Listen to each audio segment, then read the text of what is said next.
Road&Track, April 1998, titled Power Trip, driving the most powerful cars in America. I received the news shortly before the official announcement. Lamborghini is going to market its super high-performance rear-wheel drive Diablo the SV in the US and for $50,000 less than the price of a VT Roadster. 2 weeks after learning this, I was on my way to Sant'Agata, northern Italy, the headquarters of Automobile Lamborghini. My hope was that I could be the first to get a taste of what's in store for the US market. What I found there was something marvelous and monstrous. Just walking up to the car will send shivers up your spine.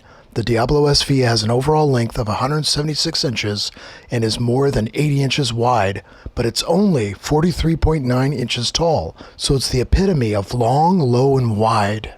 Two large air scoops on the roof, like horns on a bull, differentiate the SV from the VT and the VT Roadster and give it an aura of supremacy. The interior is simple and straightforward, with all the major controls located on the steering column stalks or center console.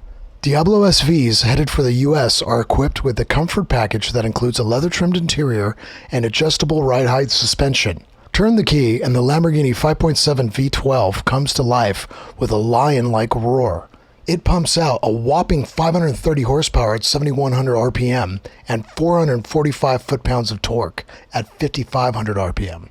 With this much power on tap, a heavy-footed driver can get sideways just trying to get off the line because the rear tires break loose with a seemingly slight blip of the throttle. Once all that rubber, 335/30ZR 18s at the rear, hooks up, you'll be catapulted into another realm. As the V12 engine's noise fills your ears, your entire body is pressed into the seat, the acceleration almost squeezing the air from your lungs. Each shift produces a furious surge forward as 60 miles an hour comes and goes in 3.9 seconds and the century mark in 8.6. Top speed, 199 miles an hour, making it the fastest in this elite group. Fortunately, slowing the Diablo SV down no longer requires careful modulation of the brake pedal because the car's Brembo brake system now features ABS. The Diablo SV needs only 132 feet of tarmac to stop from 60 miles an hour.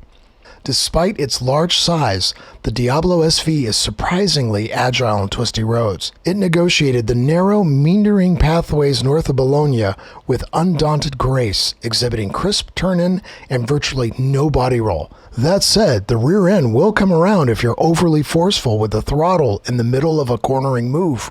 Where the SV truly shines is on the open highway. On the autostrada traveling about 240 kilometers an hour, which is 150 miles an hour, our bright yellow Lambo hardly broke a sweat. As the Italian countryside blurred over my right shoulder, we zipped by other cars on the road as if they were stationary.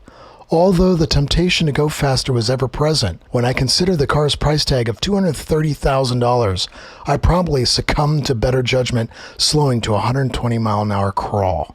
Its U.S. headquarters already has been moved from Jacksonville, Florida to Las Vegas, Nevada, and there's a new distributor at the helm, Vic Coolian, who promises a more hands-on approach to marketing the cars here. Also, in an interview with Lamborghini President and CEO Vittorio De Capua, I discovered that a new model is on the way, expected to make its debut as early as 1999. Quote, "In the next 24 months, Lamborghini will go farther forward than any time in the last 5 years. Every facet of the company will be changing. You must look forward to this," end quote. He said with conviction. Needless to say, I already am.